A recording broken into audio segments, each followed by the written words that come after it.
Sound recording कर लीजिए, ठीक है। तो ध्यान से सुनना है बच्चों, ठीक है ना। बहुत इंपॉर्टेंट चीज़ बताने जा रहे हैं, इसके बारे में समझना है, तभी आगे जाके दिखाएंगे तो समझ में आएगा। अभी इंट्रोडक्शन देंगे, ठीक है। मेरा वीडियो नहीं बनाना, वीडियो हम लोग का परमिशन नहीं है आर्कियोलॉजी से। साउंड रिकॉर्डिंग कर सकते हो, यदि वीडियो बनाना तो साइड का वीडियो बना करके मेरा आवाज़ को रिकॉर्डिंग कर सकते हो, ठीक है ना। तो शुरू करते हैं। सबसे पहले वेलकम है नालंदा में। मेरा नाम प्रवीण कुमार है और मैं यहाँ का एक गवर्नमेंट ऑथराइज्ड गाइड हूँ।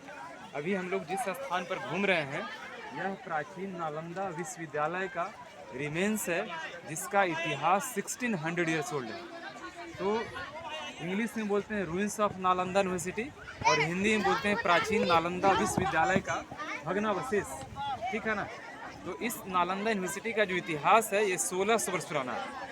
लेकिन सबसे पहले जानेंगे कि नालंदा यहाँ बना क्यों, इतना बड़ा संसार यहीं यूनिवर्सिटी क्यों बना। इसका रीज़न ये है कि आज से 2600 वर्ष पहले 600 BC में यहाँ भगवान बुद्ध आए। उस समय यूनिवर्सिटी नहीं था, उस समय एक बहुत बड़ा आम का बागीचा था, पावारिका नाम का। भगवान बुद्ध यहाँ पर आए, उपदेश दिए, उपदेश के कारण शिक्षा का माहौल बना, वही फेमस हुआ, जिसे बाद में यानी भगवान बुद्ध के 1100 वर्ष बाद इसे नालंदा महाविहार का रूप दिया गया, जिसे हम लोग नालंदा यूनिवर्सिटी के नाम से जानते हैं। तो भगवान बुद्ध थे यहाँ पर आए 600 BC में, यूनिवर्सिटी बनी है 5th सेंचुरी AD में, यानी 1100 वर्ष तक यहाँ पर गुरुकुल चला, उनके शिष्यों के द्वारा लीड करते चला गया, ठीक है ना। इस तरह से यहाँ पर ये 1100 वर्ष बाद नालंदा महाविहार बनाया गया। कौन बनाया वो बताएंगे। नालंदा जो वर्ड है ये 2 शब्दों से मिलकर बना है, नालम और दा। नालम मीन्स होता है कमल का फूल, जो कि ज्ञान का प्रतीक होता है, और दा मीन्स देना, और कमल का फूल जो कि ज्ञान का प्रतीक है, अर्थात जो स्थान ज्ञान देती है उसे नालंदा कहा जाता है, ठीक है ना। संस्कृत में कहा गया न अलम ददाति इति नालंदा। अलम मीन्स होता अंत, जहाँ पर ज्ञान देने का अंत नहीं हो, इति नालंदा, वही नालंदा है। इंग्लिश में कहा जाता है there is no end of knowledge and knowledge without intermission. It means who provides endless knowledge is called Nalanda. ये मीनिंग है नालंदा के बारे में, ठीक है ना। तो नालंदा नाम से फिर डिस्ट्रिक्ट बन गया और बिहार स्टेट भी यहीं से बना है नाम, उसका भी बताएंगे। तो पूरे एशिया महादेश में उसमें 3 यूनिवर्सिटी था। पहला था तक्षशिला, जो कि पाकिस्तान रावलपिंडी में, जहाँ से संबंध है चाणक्य, नाम सुने हो, चरक, जीवक, पतंजलि, चंद्रगुप्त मौर्य, ये सब का संबंध वहाँ से। वो तक्षशिला यूनिवर्सिटी BC में था। ये नालंदा के बारे में बताएं, ये AD में था। AD समझते हो ना, AD BC, हाँ। और विक्रमशिला जो था तीसरा यूनिवर्सिटी, वो भी AD में था, जहाँ से पाल वंश के राजा धर्मपाल ने उसको स्थापना किया, उनका संबंध वहाँ से।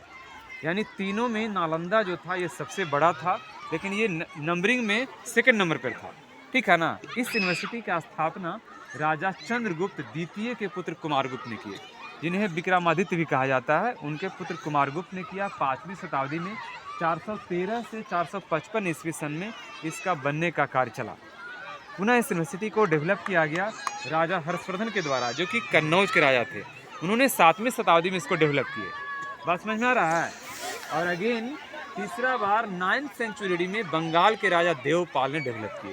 यानी कुल मिलाकर 3 बार 3 राजाओं ने इस यूनिवर्सिटी को योगदान दिया। सबसे पहले कुमारगुप्त 5वीं शताब्दी, हर्षवर्धन 7वीं शताब्दी और देवपाल 9वीं शताब्दी। तो देवपाल का जो शासन जो चला ना यहाँ पर, ये 12वीं शताब्दी तक, क्योंकि 12वीं शताब्दी के अंत में बख्तियार खिलजी ने इसे डिस्ट्रॉय कर दिया, आग लगा दिया, यूनिवर्सिटी का एग्जिस्टेंस बिल्कुल ख़त्म हो गया। कोई राजा इसको डेवलप नहीं कर पाया। ये धीरे धीरे जगह बाय नेचर ये मिट्टी से दबते चला गया, एक बिल्कुल टीला बन गया, मोल्ड बन गया, ठीक है ना। तो डिस्ट्रॉय हुआ, उसके क्या है बाबू,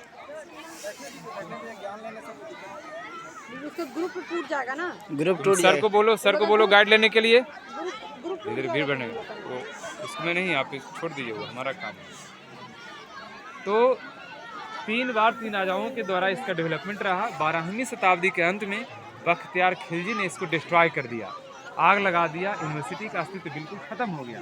कोई राजा उसके बाद डेवलप नहीं कर पाया। ये जगह धीरे धीरे बाय नेचर धीरे धीरे दबते चला गया, बिल्कुल टीला बन गया, ठीक है ना। टीला अचानक नहीं बना, धीरे धीरे। यदि किसी जगह का डेवलपमेंट नहीं होगा, साल 2 साल में घास फूस उगेगा बारिश की वजह से, वो फिर डैमेज होगा, 1-2 इंच लेयर बढ़ेगा ना, स्वतः बढ़ेगा। तो 700 साल जो टाइमिंग है उस दौरान बिल्कुल टीला बन चुका था। वो टीला देखेंगे, वो टीला दिख रहा है ना, उस तरह से बिल्कुल ये कवर्ड हो चुका था। डिस्ट्रॉय के 700 साल बाद 12वीं शताब्दी में डिस्ट्रॉय हुआ, 700 साल बाद लगभग 19वीं शताब्दी हो गया, ठीक है ना। 12 में 7 जोड़ेंगे तो 19 होगा ना। 19वीं शताब्दी में यहाँ पर अलेक्जेंडर कनिंघम आए। अलेक्जेंडर कनिंघम कौन थे? वो अंग्रेज़ थे, उसमें भारत पर अंग्रेज़ों का शासन था। वे आकर वैसा टीलानुमा जगह के बारे में स्टडी करके इसका खुदाई करवाए। तो स्टडी कैसे किया गया, खुदाई उनको कैसे पता चला कि मिट्टी के टीला में कुछ है? तो सोर्स ऑफ स्टडी जो है ना वो लिया गया ह्वेनसांग का ऑटोग्राफी। जो चाइनीज़ ट्रेवलर थे वो इस यूनिवर्सिटी के स्टूडेंट रह चुके थे, उन्हीं का लिखा गया ऑटोग्राफी को अलेक्जेंडर कनिंघम ने 1861 में चाइना से प्राप्त किए। उसको ट्रांसलेट करके अध्ययन करके इसका खुदाई करवाया। खुदाई से पहले उस पर क्या होता था? अरहर की खेती होती थी, जानते हो तो ना अरहर। हाँ, लोग इस पर घर बना कर रह रहे थे, कुछ नहीं मालूम था। 1915 से पहले बिल्कुल टीला बना हुआ था। उन्होंने इस जगह को अध्ययन करके 1915 से 37 तक इसका खुदाई कराया। कितना से कितना तक? 1915 से 37। कितना साल हुआ? 22 साल। 22 साल ये पूरा खुदाई में पूरा मिला, ठीक है ना। सारा धीरे धीरे खुदाई में पूरा मिला। 22 साल में दूसरा खुदाई हुआ भारत सरकार के द्वारा। हम लोग जो इधर से आए थे ना, तो इधर से जाने में 22 साल में पूछा टीला है, उसे टीला है, अंदर में मिट्टी का अवशेष है। तो उसको खुदाई किया भारत सरकार ने 1974 से 1982 के बीच। यानी कहने का तात्पर्य ये हुआ, उसमें अंदर मिट्टी का अवशेष था जिसके आधार पर बताया था कि 80 फीट ऊंची प्रतिमा थी, लेकिन अभी है नहीं, पूरा डैमेज है। यानी कहने का तात्पर्य ये हुआ कि 22 साल इसे ब्रिटिश ने और 8 साल इंडिया गवर्नमेंट ने, 30 साल 1 वर्ग किलोमीटर एरिया में खुदाई हुआ। उसको वो देखते हैं समझते हैं। बस समझ में आया कितना साल? 30 साल। 22 इधर और 8 उधर, 30 साल 1 वर्ग किलोमीटर एरिया में। कितना में? 1 वर्ग। लेकिन जब पढ़ाई होता था ना, जहाँ समझ में आ रहा है ना, लेकिन जब पढ़ाई होता था उस समय यूनिवर्सिटी 10 किलोमीटर लंबा और 5 किलोमीटर चौड़ा था। 10 बाई 5 किलोमीटर एरिया में 108 हॉस्टल था। खुदाई में कितना मिला? मात्र 11। बाकी बच गया कितना? 11 97 है ना। 97 हॉस्टल जो है ना अभी तक अंडरग्राउंड है, गांव बसा हुआ है। ये जानकारी कैसे मिला कि 108 था, गांव बसा हुआ? हम कैसे कह देंगे 108? ये सारा जानकारी ह्वेनसांग की डायरी से लिया गया, उनकी डायरी में लिखा था। उसी के आधार पर बोलते हैं कि 108 में से 11 मिला है, यानी 97 पार्ट दबा हुआ है। यानी उस समय का उस डायरी के अनुसार 10% एरिया, 10% एरिया, 90% पार्ट अंडरग्राउंड, ठीक है ना। उस समय यहाँ पर 10,000 विद्यार्थी और 2,000 प्रोफेसर सभी साथ साथ रहते थे। यानी उन लोग को रहने के लिए यहाँ 12,000 कमरा था। कितना कमरा था? 12,000। उस समय बिल्डिंग यहाँ का 3 मंजिला, 6 मंजिला, 9 मंजिला था। उतना ऊंचा ऊंचा बिल्डिंग था। उतना मंजिला तो अभी नहीं है, लेकिन मल्टी स्टोरी होने के एविडेंस हम दिखाएंगे, ठीक है। 3 बड़ा बड़ा लाइब्रेरी था जिसका नाम था रत्न दधी, रत्न रंजक और रत्न सागर। रत्न दधी रत्न जो 2 लाइब्रेरी था वो उसमें 6 मंजिला था। कितना मंजिला? 6। रत्न सागर जो था वो 9 मंजिला था। पूरा लाइब्रेरी में 90 लाख किताब, सारा किताब कॉपर प्लेट और भोजपत्र एक तरह से लकड़ी का छाल, उसमें पेपर का आविष्कार नहीं हुआ था। और उसी लकड़ी के छाल के कारण उसको जलने में 6 महीने लगा, इसलिए कहते हैं नालंदा 6 महीने तक जलती रही। लेकिन एक्सकवेशन में वो लाइब्रेरी का पार्ट नहीं मिला है। वो 9 किलोमीटर एरिया में वो अभी भी दबा हुआ है, ठीक है ना। तो खुदाई तो बंद है, लेकिन अभी नया घर बनाने के लिए फाउंडेशन होता है तो कुछ न कुछ आसपास में ज़रूर मिलता है। ये बात आर्कोलॉजिकल विभाग को भी पता है, भारत सरकार को भी पता है। तो उतना खुदाई करने के लिए गांव को हटाना वो एक बहुत लंबा प्रोसेस होगा, तब हो सकता है। यानी 10% एरिया हम लोग देखेंगे, 90% पार्ट अंडरग्राउंड है। इस 10% एरिया में ये पूरा ये लाइन 11 हॉस्टल, जो पेड़ उधर जो दिख रहा है ना उधर तक, उसके बाद घर दिख रहा है आगे में, ये पूरा 11 हॉस्टल। वो घर के पहले ही बाउंड्री वाल है, यानी उस पेड़ तक लास्ट बाउंड्री वाल, ये पूरा 11 हॉस्टल का लाइन। और ये लाइन पूरा टेम्पल लाइन, कौन जलाया इतना बड़ा पार्ट मिला है, ठीक है ना। 2 लाइनें मिला है जिसको हम लोग देखते हैं समझते हैं, ठीक है ना। एक लाइन हॉस्टल रहने पढ़ने का स्थान और एक लाइन टेम्पल लाइन। तो हम हॉस्टल चलकर दिखाएंगे, ठीक है ना। अब इसके बारे में बताते हैं ये क्या था, ध्यान से सुनना। ये पार्ट जो है ना ये सारीपुत्र स्तूप के नाम से आता है। सारीपुत्र कौन थे? सारीपुत्र भगवान बुद्ध के प्रधान शिष्य थे, जिनका जन्म नालंदा में और निर्वाण भी नालंदा में ही। निर्वाण समझते हो? निर्वाण मतलब मृत्यु जब हुई ना तो उनके यादगार में सबसे पहले लोकल मॉन्क मतलब बौद्ध भिक्षु जहाँ पर रहते पढ़ते थे, उनके द्वारा उनके मेमोरी में स्तूप बनाया गया। स्तूप मतलब होता है मेमोरी, बॉडी के रिमेन्स पर, समझना तो बात को। बॉडी को क्रीमेशन होता है ना, क्रीमेशन मतलब दाह संस्कार बोलते हैं, अवशेष होता है, राख जिसको बोलते हैं, अवशेष बोलते हैं, इससे बनाया गया स्तूप, वही स्तूप है। लेकिन इसको कितना बार कंस्ट्रक्ट किया गया? 7 बार। 7 बार ये बनाया गया है। तो कैसे कैसे? ये बच्चा उस पर नहीं दौड़ो, हेलो नीचे उतर जाओ, उस पर चढ़ना नहीं है। तो 7 बार बनाया गया, 3 बार बौद्ध भिक्षु के द्वारा ऐसे ऐसे कवर करके थे। चौथा बार इसको सम्राट अशोक ने बनाया। कलिंग युद्ध के बाद सम्राट अशोक ने बौद्ध धर्म अपनाया थे और उन्होंने 84,000 स्तूप का निर्माण किया था। उसी 84,000 स्तूप में से एक ये भी स्तूप है, इसको हम लोग देख रहे हैं। लेकिन अशोक तक जो पार्ट बना है वो अभी तक अंडरग्राउंड है, वो कवर्ड है, क्योंकि उसके ऊपर में 800 साल बाद अशोक का जो टाइमिंग था वो 300 BC था। यूनिवर्सिटी बना है 5th सेंचुरी AD में, यानी 800 साल बाद राजा कुमारगुप्त ने इसको 5वां बार डेवलप किया। चौथा बार अशोक, 5वां बार राजा कुमारगुप्त, 6ठा बार हर्षवर्धन और 7वां बार देवपाल। हुआ ना 7 बार? 7 बार इसका कंस्ट्रक्शन हुआ है। तो अशोक तक जो पार्ट है ना वो अंडरग्राउंड है, नहीं देख सकते हैं। लेकिन कुमारगुप्त, हर्षवर्धन, देवपाल वाला पार्ट दिखता है। सबसे नीचे का जो सीढ़ी दिख रहा है ना, वो सबसे नीचे वाला कुमारगुप्त के समय का है। ये बीच वाला सीढ़ी दिख रहा है, ये राजा हर्षवर्धन के समय का है। और ऊपर जो सीढ़ी दिख रहा है टूटा हुआ, वो राजा देवपाल के समय का। तो 4 भाग दबा हुआ, 5वां चरण, 6ठा चरण और 7वां चरण देखने को मिलता है। इस तरह से पूरा ये सॉलिड संरचना है, अंदर से कहीं खाली नहीं है।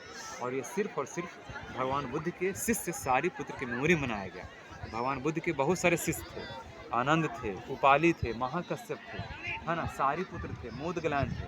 लेकिन सारिपुत्र ऐसे शिष्य थे, वो मुख्य चीफ डिसाइपल थे। उसका 2 रीजन थे। रीजन ये था कि जनरली गुरु बड़े होते हैं या शिष्य बड़े होते हैं? गुरु बड़े होते हैं ना।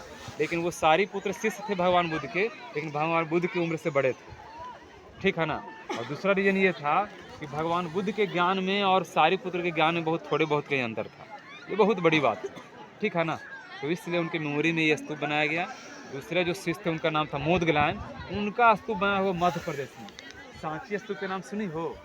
सांची स्तूप मध्य प्रदेश में है। उसका है जो कोई करेंसी पे नोट है ना, किसी पे है, हमको ध्यान नहीं है, 20 या 50 के नोट पे है पीछे में सांची स्तूप। 200 नोट पे है सर, हाँ सॉरी, हमको भी याद नहीं। हाँ 200 नोट पे है सांची स्तूप है जो ना मध्य प्रदेश के, वो जो है उनका सांची स्तूप बनाया गया उनकी मेमोरी में। तो कहने का मतलब ये हुआ ना कि जो इनिशियल जो टाइमिंग था, बोर हो रहे हो जी, तुम लोग बहुत अच्छा से बता रहे हैं, गौर से सुन रहा है ना सब सुन रहा है। हाँ देखो सर दिखा रहे हैं। तो देखो अब इतना बात समझ में आया, हमारा बात इतना बात समझ में आ गया। अब थोड़ा सा बैक चलते हैं। 2600 वर्ष पहले जब भगवान बुद्ध आए ना, तो इन्हीं दोनों शिष्य के बीच उपदेश देना शुरू किया। जब आम का बागीचा था पावारिका नाम के, सारिपुत्र और मोदगलायन के बीच, ठीक है ना। और उन्हीं दोनों के बीच में उपदेश दिए और धीरे धीरे फिर वो आम लोगों के बीच में डिलीवर किया स्पीच को। और इस तरह से यहाँ पर शिष्यों की संख्या बढ़ते चली गई, वही गुरुकुल बना। तो ये सारिपुत्र और मोदगलायन ये दोनों प्रधान शिष्य थे यहाँ पे। समझ में आ गया? तो ये सारिपुत्र की मेमोरी मनाया गया। अब आगे चलते हैं इसके दूसरा पार्ट पे।